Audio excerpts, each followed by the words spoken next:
phrase qu'on peut voir sous deux aspects. Déjà, la soif de Dieu, Dieu, l'amour infini qui a soif de notre amour à nous et qui demande à être connu dans le monde entier, qui nous rapporte à notre mission de missionnaire, de tout baptiser. Et puis aussi la soif de ces pays qui ne connaissent pas Dieu et qui recherchent une raison à leur vie, à leur existence. Et je pense que cette phrase peut être tournée dans les deux côtés.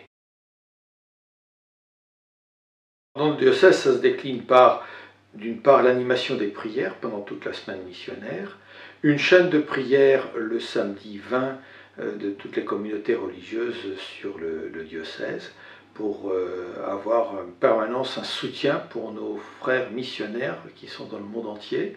Et enfin, le week-end du 20-21, nous organisons le 20 au matin pour les prêtres fidei donum, c'est-à-dire les prêtres africains ou étrangers qui sont prêtés au diocèse de Nancy pour continuer notre travail missionnaire aussi en Meurthe-et-Moselle, en France.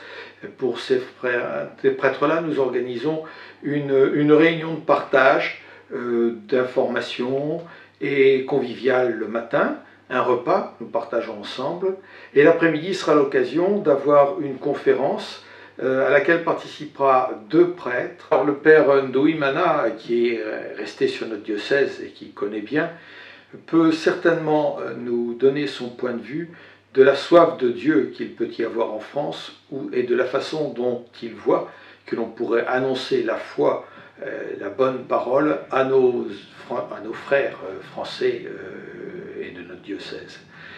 D'autre part, le père Jean-Louis Godineau, lui, a 40 ans de vie en Zambie, où il était très proche de la base, où il a vécu vraiment avec les pêcheurs du coin, partageant leur vie, partageant leurs coutumes et assurant un beau dialogue interreligieux aussi sur place. À la fin de l'évangile de Matthieu, le Christ envoie les apôtres en mission pour les baptiser et pour annoncer la bonne nouvelle.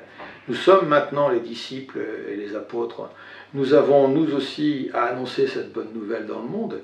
Et quand on voit que le taux de pratique, que les gens qui se réfèrent à la religion catholique sont de moins en moins nombreux dans notre pays, il est absolument évident que nous avons une charge nous-mêmes, c'est d'annoncer la bonne parole du Christ, l'annoncer au travers de l'amour avec un grand A, qui est l'amour infini de notre Seigneur.